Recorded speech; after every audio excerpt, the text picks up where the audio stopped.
우리가 지난주 디모데전서 3장을 통해서 가정은 신앙의 출발점이고 또 부모는 말이 아니라 삶으로 신앙을 전수해야 한다, 이렇게 나눴습니다. 대부분의 교회들이 다음 세대를 위해서 더 많이 고민을 하고 실제로 더 많은 예산을 사용을 하고 있는데요. 그럼에도 불구하고 우리의 그 자녀들이 신앙을 떠나는 그 현실을 우리가 막지 못하고 있습니다. 우리 여기 계신 또 어르신들, 또 미국에 공부하러 오셨다가 공부 다 마치고 정착하게 되신 그 이유들이 무엇이겠습니까? 사실 다 자녀들 때문이 아닌가요? 세월이 지나도요, 이 부분이 변하지가 않습니다. 더 좋은 환경을 우리 자녀들에게 물려주고 싶은 부모의 마음이 있는 것이죠. 그래서 실제로 우리 자녀들에게 좋은 환경을 물려주셨어요. 또 그 좋은 환경을 받은 자녀들이 또 그 자녀들에게 좋은 환경을 물려주고 있지요. 미국에서 2세로 또 3세로 자라면서 사회적으로, 경제적으로, 또 문화적으로 정말 우리 2세와 3세들이 지금 잘 살아가고 있는 것을 보게 되는데, 정작 많은 부모들이 신앙적인 이 영역에 대해서는요, 어려움을 겪고 있는 것 또한 우리에게 현실입니다. 오늘 우리가 나눌 이 사사기에는요, 가정 안에서 신앙이 제대로 전수되지 않았을 때에 어떤 일이 일어나는지를 보여주고 있는데요. 오늘 우리에게 주시는 첫 번째 교훈은 이것입니다. 다음 세대는 저절로 세워지지 않습니다.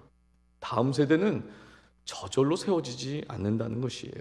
10절 다시 한번 보실까요? 그 세대의 사람도 다 그 조상들에게로 돌아갔고 그 후에 일어난 다른 세대는 여호와를 알지 못하며 여호와께서 이스라엘을 위하여 행하신 일도 알지 못하였더라. 여호와의 말씀을 따라서 가나안 땅으로 들어간 그 다음 세대가 지금 뭐라고 합니까? 여호와를 알지 못하는 다른 세대가 되었다, 이렇게 말합니다. 여기서 우리가 발견하게 되는 것이 있는데요, 부모가 그 하나님의 은혜를 경험했어도 그 자녀들에게 가르치지 않으면 신앙이 전수되지 않고 다음 세대는 다른 세대가 된다고 하는 것입니다. 여러분, 다음 세대는 절대 자동으로 세워지지 않는다는 걸 알려주는 거예요. 이스라엘의 역사에서 신앙이 가장 잘 전수되었던 시기가 언제인지 아십니까? 아이러니하게도 광야 40년의 생활이었습니다. 일단 우리가 생각하는 그 광야는 어떤 곳이지요?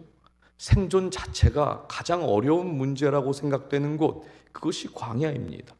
근데 이스라엘은 그 광야에서 어떻게 살았습니까?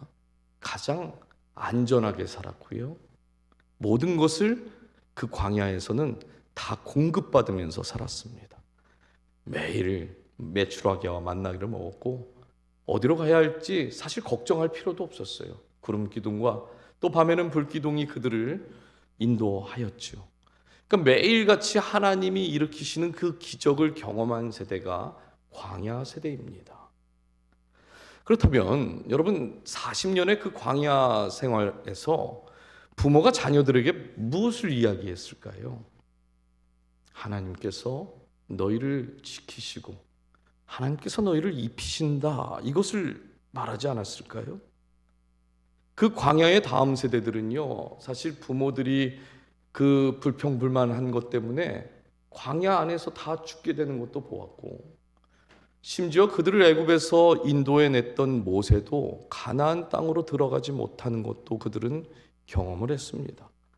그리고 이렇게 저렇게 해서 그토록 바라고 원하던 그런 가나안 땅으로 입성하게 되는데, 아니 입성하게 되니까 이때부터 삶이 바빠지기 시작한 거예요. 광야에서는요, 그냥 장막에서 살았기 때문에 그냥 하나님 가라 하시면 그 장막 걷고 가면 되는데, 이제는 살 집이 있어야 되니까 집도 지어야 하고 전쟁을 해야 되고, 그 전쟁을 하면 무너진 성벽도 다시 재건을 해야 됩니다. 이제는 광야에서 유목 자체가 안 되다 보니까 농사도 지어야 했습니다. 또 결혼해서 아이도 낳아야 했죠. 삶이 너무 바빠진 거예요. 가나안에 들어온 그 부모들이 그럼 왜 그렇게 바쁘고 열심히 살았겠습니까? 자녀들에게 더 좋은 환경, 빨리 정착해서 우리는 고생해서 이렇게 들어왔지만 우리 자녀들에게는 그런 환경 물려주고 싶지 않은 거 아니겠습니까? 이것이 부모의 마음인 거지요.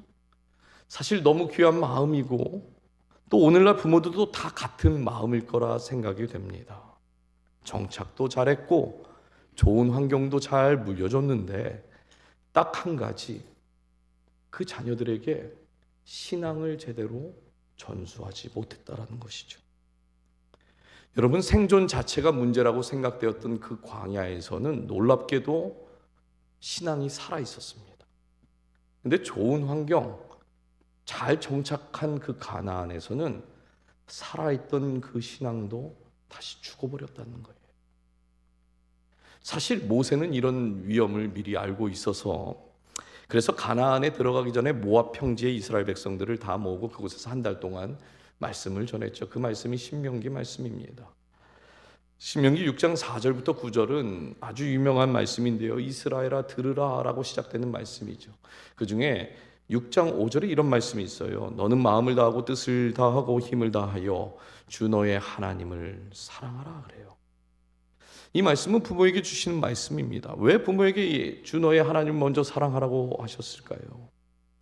부모가 하나님을 사랑하지 않으면 그 자녀는 하나님을 사랑하는 그 부모가 없다면 하나님을 사랑할 수 없기 때문에 그런 것입니다. 지난주 우리가 나눴던 것처럼 삶으로 신앙을 전수하라는 것인데 결국 이 부분에서 이스라엘이 실패한 것이죠. 그리고 오늘날도 마찬가지입니다. 오늘 여기 계시는 우리 부모님들 자녀를 얼마나 최선을 다해서 양육하고 잘 돌보셨는지 제가 잘 압니다. 신방을 하다 보면요, 이제 저한테 자랑을 하세요. 목사님, 우리 아이들이 이렇게 잘 컸습니다. 얼마나 감사한지 몰라요. 또 부모들께 효도를 잘하는 그런 자녀들은 또 왜 이렇게 많은지 부러워 죽겠어요. 저는 언제 그렇게 키우나 이런 생각도 듭니다. 그런데 신앙적인 이야기를 하다 보면 갑자기 그러세요. 목사님, 제가 죄인입니다. 갑자기 죄를 고백하세요. 제가 너무 늦게 알았다는 거예요. 목사님, 우리 애들 지금 제대로 신앙생활 못하고 있는 것 같은데 그 애들 다시 돌아오겠죠? 아유, 당연하죠. 반드시 돌아올 겁니다. 기도로 키운 그 자녀 하나님 절대 그냥 내버려 두지 않으세요. 이렇게 말씀드려요. 근데 여러분, 분명한 건 하나님께서 부모에게 성공한 자녀 키우라 명령하신 적이 없다는 거예요. 하나님은 뭐라고 명령하셨습니까? 너는 마음을 다하고 뜻을 다하고 힘을 다하여 내 하나님 여호와를 사랑하라. 그 사랑을 가르치라 명령하셨죠. 저도 아직 이 부분에 대해서 우리 여기 계신 부모님들께 너무 죄송한 마음입니다. 교회가 다음 세대를 위해서 정말 최선을 다할 겁니다. 이제 곧 좋은 소식도 있을 거고요. 우리 다음 세대를 위해서 우리 장로님들과 정말 많은 고민들을 지금 하고 있고 또 같이 마음 모아서 간절히 기도하고 있습니다. 교회도 우리가 최선을 다하겠지만 성경은 이 신앙을 전수하는 첫 번째 사명이, 첫 번째 책임이 부모에게 있다 말씀하고 있는 거예요. 사실 저도 참 부끄러운데 저희 아들이 이제 내일 생일이라고 금요일날 저희 아내가 버지니아에서 데리고 왔어요. 금요일날 데리고 왔는데 아직까지 열마디를 못했습니다. 저도 이제 새벽에 나와서 밤늦게 들어가다 보니까 대화할 시간이 없는 거예요. 그러니까 목사가 뭐 신앙교육 잘해야 된다는 거 잘 알고 본을 보여야 되는데 그만큼 목사 가정도요 쉽지 않은 거예요. 자녀 교육한다는 게.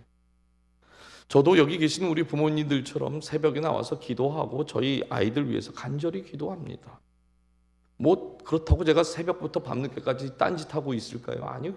교일밖에 안 해요, 저. 그런데 기도하면서 저도 이런다는 거예요. 주님, 제가 새벽부터 밤늦게까지 교회 일 하신 거 주님이 아시죠? 제가 이렇게 교회 일 열심히 하니까 저희 애들 신앙은 좀 주님이 책임져 주시면 안 되겠습니까?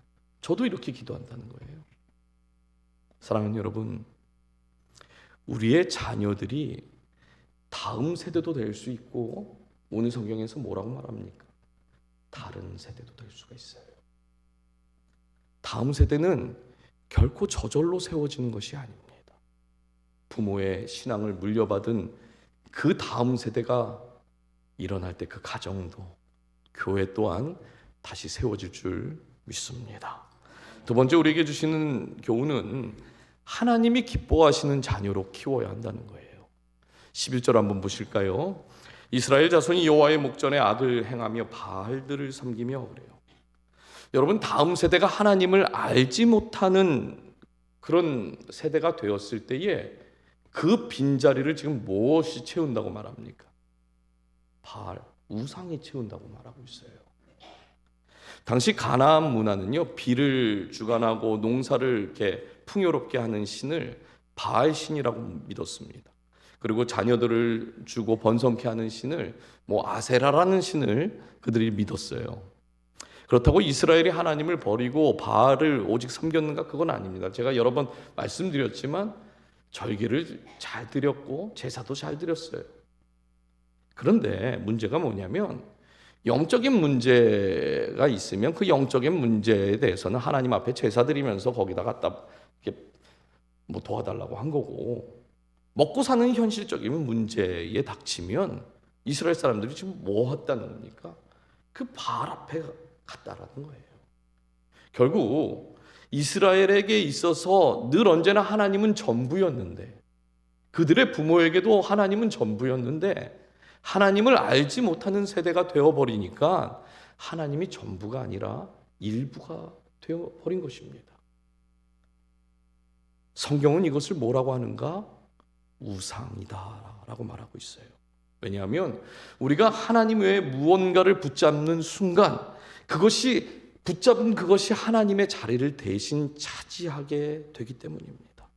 그래서 예수님께서도 마태복음 6장 33절에 이렇게 말씀하세요. 그런즉 너희는 먼저 그의 나라와 그의 의를 구하라. 그리하면 이 모든 것을 너희에게 더하시리라. 우리가 잘 아는 말씀입니다. 그런데 이 말씀의 핵심이 뭡니까? 하나님을 늘 먼저 두라는 거예요. 먼저. 그러면 이 모든 것은 뭔가요? 우리가 자녀들에게 주고 싶은 미래, 안정, 환경 이런 거 아닙니까? 그건 하나님이 먼저가 되면 그 다음에 하나님이 주실 거라고 약속하는 거예요. 근데 우리는 어때요? 그런즉 너희는 먼저 이거보다 뒤에 이 모든 것을 너에게 더하, 이렇게 축복된 말씀이 없죠. 이 모든 것을 주신다, 전제가 있다라는 것입니다. 하나님이 늘 언제나 먼저라는 것이에요. 하나님이 먼저가 아닌 그 자녀를, 어떻게 그 자녀를 하나님께서 쓰실 것이며, 하나님이 먼저가 아닌 자녀는 결국 내가 스스로 개척을 하든 내가 스스로 노력해서 이 모든 것이라고 하는 그것을 스스로 얻어야 하는 것이죠. 우리에게 가장 무서운 것은 먼저 그의 나라와 그의 의를 구하지 않는 그런 자녀들이 있게 될 때에, 오늘 사사기에서 말씀하시는 것처럼 다음 세대는, 우리 자녀들은 하나님을 모르는 다른 세대가 될 거라고 하는 것입니다. 이것을 보여주는 아주 좋은 예가 성경에 있는데요. 사무엘상 1장을 보면 한나와 엘리 제사장의 두 아주 다른 가정의 이야기가 나옵니다. 한나는 자녀가 없어서 참 괴로웠어요. 당시 한나의 남편이었던 엘가나는요, 분인나라는 여인을 통해서 자녀를 얻었죠. 이 자녀가 없는 것도 서러워 죽겠는데 이 분인나가 어떻게 합니까? 한나를 자꾸만 괴롭히죠.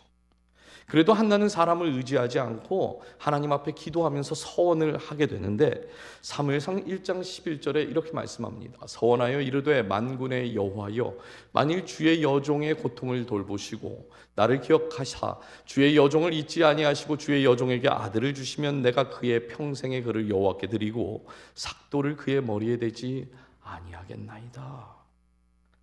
하나님께서 이 간절한 한나의 기도를 들으시고 사무엘이란 아들을 주셨습니다. 그런데 이렇게 간절하게 얻은 그 아들을 어떻게 한다고 지금 얘기해요? 다시 하나님께 드리겠다 이렇게 서원을 해요. 아니 온갖 비난과 괴롭힘과 심지어 술 취한 거 아니냐라는 그런 누명까지 당하면서 얻은 그 아들을 지금 왜 하나님께 다시 드린다고 하는 걸까요? 하나님, 사실 제가 그때 너무 급해서, 너무 간절해서 저도 모르게 그렇게 실수한 겁니다. 어떻게 이 하나밖에 없는 아들을 달라 하십니까? 안 되죠. 이렇게 할 수 있는 거 아닙니까?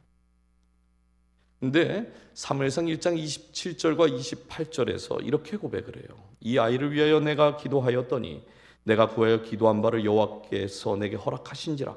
그러므로 나도 그를 여호와께 드리되 그의 평생을 여호와께 드리나이다 하고 그가 거기서 여호와께 경배하니라. 여러분, 그토록 원했던 그 아들을 하나님께서 주셨고 얻었는데 하나님께 그래요, 감사하니까 제가 3달만 드리겠습니다. 아니 3살 때까지만 드릴게요. 이게 아니라 뭐라고 합니까? 평생을 드린대. 평생. 분명한 것은요, 기도에 응답하신 그 아들로 인해서 한나는 하나님이 주신 기쁨을 분명히 누렸을 것입니다. 그런데 더 놀라운 것은 그 기쁨이 사라지기도 전에 하나님께 더 큰 기쁨이 되라고 그 아들을 드린다는 거예요. 지금 여러분, 이게 놀랍지 않습니까? 제가 그럴 줄 알았어요. 1부 때도 아무도 안 놀라시더라고요. 도대체 뭘 하면 놀라시겠습니까? 여러분, 한나의 기준이 뭡니까? 내가 기뻐하는 아들이 아니에요. 하나님이 기뻐하는 아들, 하나님이 기준인 것이죠. 그리고 놀랍게도 하나님께 드린 이 아들이 오늘 우리가 함께 읽은 이 사사 시대를 끝내는 인물이 됩니다. 여호와 하나님을 모르는 다른 세대가 사무엘로 인해서 다시 다음 세대로 변하게 된 것이죠.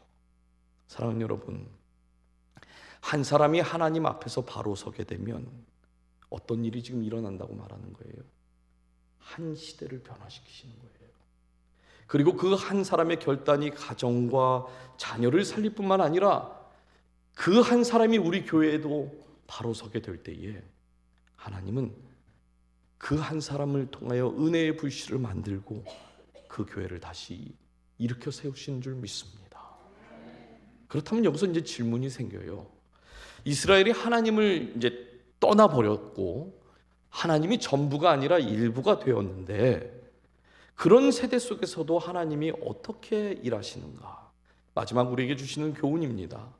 하나님은 무너진 세대도 포기하지 않으신대요. 하나님은 무너진 세대도 포기하지 않으신다 말씀해요. 오늘 읽지 않았지만 사사기 2장 16절을 보니까 여호와께서 사사들을 세우사 노략자의 손에서 그들을 구원하게 하셨으나, 그래요. 이스라엘이 바알을 섬기고 하나님을 잊었음에도 불구하고 하나님은 그들을 내버려 두지 않으십니다. 이 사실 사사기를 보면 반복되는 패턴이 있는데 그 사사기 2장 18절과 19절에 이렇게 말씀을 해요.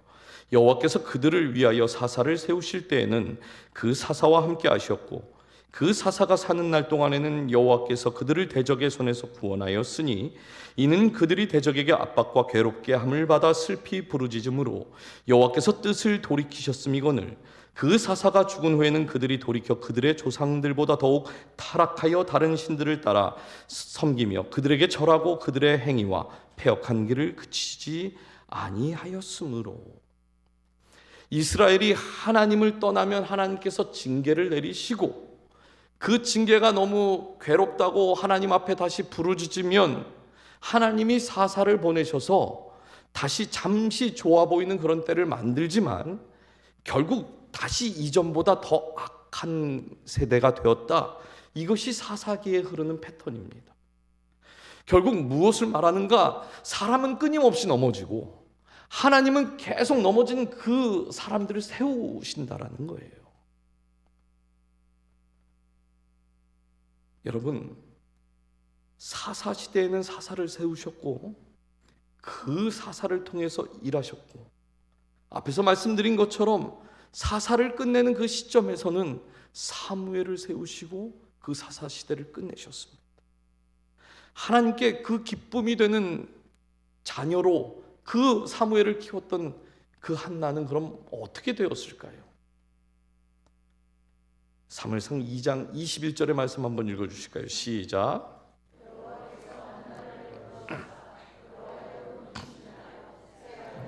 두 딸을 낳게 하고 아이 사무엘은 여호와 앞에서.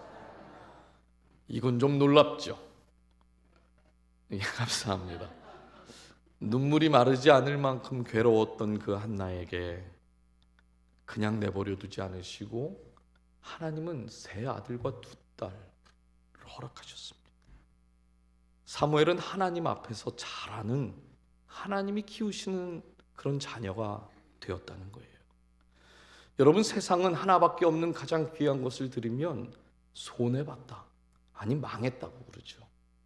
그런데 하나님은요, 그 가장 귀하고 소중한 것을 하나님께 기쁨으로 드린 그 인생을 그냥 내버려 두지 않고 넘치도록 채워주시는 분이십니다. 언제 이렇게 되는 걸까요? 믿음으로 사무엘을 드렸던 그때인 거예요. 이것이 주님께서 한나에게 주신 약속이었던 거고, 먼저 그의 나라와 그의 의를 구하라, 그리하면 이 모든 것을 너희에게 더하시리라, 예수님이 말씀하신 것이 실제로 일어난 사건 아니겠습니까? 그런데 사무엘상은 한나와 정반대의 인물, 정반대의 길을 걷고 있는 엘리라는 사람을 또 소개하는데, 엘리는 대제사장이었고 홈니와 비느하스라는 두 아들이 있었습니다. 두 아들 다 제사장이었어요. 근데 이 성경은 이 두 아들에 대해서 이렇게 기록을 합니다. 사무엘상 2장 12절의 말씀인데요, 엘리의 아들들은 행실이 나빠 여호와를 알지 못하더라. 여러분, 대제사장의 아들인데도 불구하고 하나님을 알지 못하는 다른 세대라고 지금 성경은 기록하고 있습니다. 행실이 나쁘고 하나님께 드리는 제사를 업신여겼다고 기록을 해요. 더 큰 문제는 뭐였냐면, 이 엘리가 두 아들들의 나쁜 행실에 대해서 모르고 있었던 것이 아니라 다 알고 있었는데도 불구하고 성경을 보면 아들들을 하나님보다 더 중히 여겼다라고 기록을 하고 있습니다. 여러분, 한나의 기준은 하나님을 기쁘게 하는 거예요. 하나님이 기준이었습니다. 그런데 엘리의 기준은 지금 뭡니까? 하나님이 아니라 아들이에요. 그렇죠? 한나와 엘리의 차이가 바로 여기에 있는 것입니다. 차이만 있습니까? 결과도 달라요. 하나님께서 사무엘을 통해 무너진 시대를 다시 세우셨죠. 그러나 엘리 가문은 하나님의 심판을 받게 됩니다. 세상적인 눈으로만 보면 사실 엘리가요, 한나보다 그 자녀들에게 더 좋은 것 물려준 거 아닙니까? 좋은 환경을 물려줬잖아요. 그렇죠? 능력도 한나보다 엘리가 사실 더 뛰어납니다. 근데 하나님의 평가는 어때요? 반대라고 하는 것이죠. 오늘날도 마찬가지입니다. 어떤 부모가 유능하고 좋은 부모라냐고 묻는다면, 우리 자녀들에게 좋은 환경, 우리 자녀들이 이 미국에서 잘 살 수 있는 그런 환경을 물려주는 부모가 좋은 그런 부모다, 이렇게 말하지 않겠습니까? 제가 섬겼던 집사님의 이야기를 좀 나누려고 하는데, 이분이 은퇴를 하고 교회를 오셨습니다. 세상에서는, 이 미국에서는 꽤 일찍 오셔서 성공하신, 나름 자수성가에 성공하신 분이세요. 근데 이제 오셔서 이야기를 좀 나누다 보니까 제가 느끼기에는 이분이 초신자 같은 느낌이었습니다. 그래서 1년쯤 이 집사님과 교제를, 이렇게 제가 섬기던 공동체에 있었기 때문에 교제를 하고 있었는데, 하루는 목사님, 저 암이랍니다, 이렇게 연락이 왔어요. 이게 초신자라고 제가 생각되니까 이런 분들은 빨리 찾아가서 마음이 무너지지 않도록 도와드리는 게 중요하거든요. 그래서 제가 바로 집에 찾아가서 예배도 드리고 또 뜨겁게 기도를 했어요. 그러니까 예배를 마치고 나서 이 집사님이 저에게, 목사님, 사실 저 목사 아들입니다, 이러는 거예요.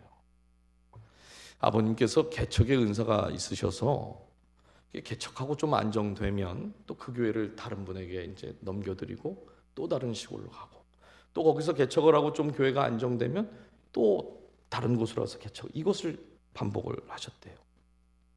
여러분, 개척교회 목사님의 삶이 뻔하지 않겠습니까? 이 집사님 말로는 어렸을 때 본인 기억은 찢어지게 가난한 집이어서 밥을 굶는 것은 뭐 한 달에 몇 번씩 있었고, 그러다 보니까 집사님이 가난이 너무 싫었대요. 마음 붙이고 좀 친구 좀 사귀려고 하면 아버지가 또 그냥 교회를 물려주시고 자꾸만 다른 곳으로 가니까 뭐 친구도 못 사귀고 집은 계속 찢어지게 가난하고 너무 싫었답니다. 목사 가정으로 사는 게. 근데 아버지가 밥은 굶겨도 이 자녀들에게 빼먹지 않고 꼭 했던 것이 있는데 그게 예배였대요. 그것도 아침 저녁으로 2번씩 드리셨답니다. 한 번은 이 형제이신데 추운 겨울에 말씀을 외우지 않으면 밥을 안 주신다고 그래서 그 형과 밖에서 덜덜 떨며 그 말씀을 외웠던 그날을 아직도 잊지 못합니다. 그렇게 말씀하세요. 예배를 드리면서 아버지께서 한 번도 빼놓지 않고 말씀하시는 것이 있는데, 예수를 붙들면 다 붙든 것이고 예수를 놓치면 다 놓친 거다. 이 집사님은 그 말이 세상에서 제일 싫었답니다. 예수를 붙들었는데 우리가 이렇게 찢어지게 가난하고, 예수를 붙들었더니 나는 친구가 하나 없는데 무슨 그게 말이 되는 거냐고. 그래서 이 아버지와는 다르게 자녀를 키우기로 결단을 어렸을 때부터 하고 미국으로 어떻게 유학을 오시게 되고 공부 마치시고 또 사업도 잘 되어서 이제 넉넉한 삶이 된 거예요. 자녀들에게도 좋은 환경을 잘 물려주셨습니다. 2 아들이 있는데 한 명은 대학 교수고 한 명은 의사로 잘 키우셨어요. 그리고 암을 이제 발견하게 되면서 나름 치료도 열심히 했지만 어느 날 이런 생각이 들었다는 거예요. 내가 우리 아이들한테 좋은 환경 물려줬지만 우리 애들 천국 못 가겠는데, 이런 생각이 들었다는 겁니다. 막상 자녀들을 보면서 천국 못 가겠다는 생각이 드니까 아들들은 전화를 한 거예요. 근데 그 아들들에게 자기가 평소에 그렇게 싫어했던 그 말이 툭 하고 튀어나오더랍니다. 아들아, 예수를 붙들면 다 붙든 것이고 예수를 놓치면 다 놓친 거야. 그랬더니 이 아들이 하는 말이, 아버지 요즘 참 힘드신가 보네요. 평소에 안 하시던 말씀도 하시고 제가 이번 주에 찾아뵐게요. 여러분, 자신이 그토록 지우고 싶었던 그 아버지의 신앙의 고백이 세상에서 가장 중요한 고백이라는 것을 깨닫고 그 아들들에게 가장 중요한 말을 전했는데, 그 아들은 아버지 평소에 안 하시던 말씀을 하신다, 이렇게 말했다는 겁니다. 집사님이 저에게 이렇게 고백을 하셨어요. 목사님, 찢어지게 가난했던 아버지는 저에게 가장 좋은 것을 주셨는데 저는 저희 아들들에게 준 것이 아무것도 없습니다. 저에게 주어진 시간이 얼마 남지 않은 것 같은데 어떡하지요? 사랑하는 여러분, 집사님은 사실 그 자녀들에게 좋은 환경, 좋은 것들을 많이 물려주셨어요. 그런데 아직도 그 집사님이 저에게 하신 말씀을 잊지를 못합니다. 저는 제 자녀에게 아무것도 좋은 것 주지 못한 것 같아요. 제가 이번 주 말씀을 준비하면서 저희 자녀들에게 나는 어떤 귀한 것을 주고 있는 아빠인지 한번 좀 생각해 봤습니다. 아마 여기 계신 우리 부모님들도 항상 똑같은 마음이실 것 같아요. 마음 한편에는 그 자녀들이 신앙생활 잘 하기를 우리 부모들 늘 기대하고 기도합니다. 그렇다면 여러분에게 가장 귀한 것은 무엇입니까? 뭐지? 이렇게 사실 생각 안 하셔도 돼요. 왜냐하면 그 자녀들에게 귀에 못이 박히도록 했던 그 말일 거기 때문에 그랬습니다. 이제 말씀을 맺으려고 하는데, 가나안 땅에 들어갔던 그 아버지 세대들은요, 이스라엘 역사상 가장 유능한 세대였어요. 하나님을 경험했던 세대. 자신들은 누려보지도 못하고 그 좋은 환경을 자녀들에게 물려줬던 그 세대였습니다. 근데 얼마나 바쁘게 살았는지 가나안에 들어가서 70년에서 100년 사이에 모든 이스라엘의 기준이 하나님에게서 다 나로 바뀌어버린 그런 안타까움이 있었어요. 결국 어떻게 됐습니까? 그들에게는 좋은 환경, 좋은 집이 있었지만 하나님을 모르는 다른 세대가 되어버렸다는 것이에요. 여러분, 너무 바쁜 게 문제입니다. 바쁘게 사는 게 문제예요. 어쩌면 이 모습이 오늘 저와 여러분의 모습 같지는 않으십니까?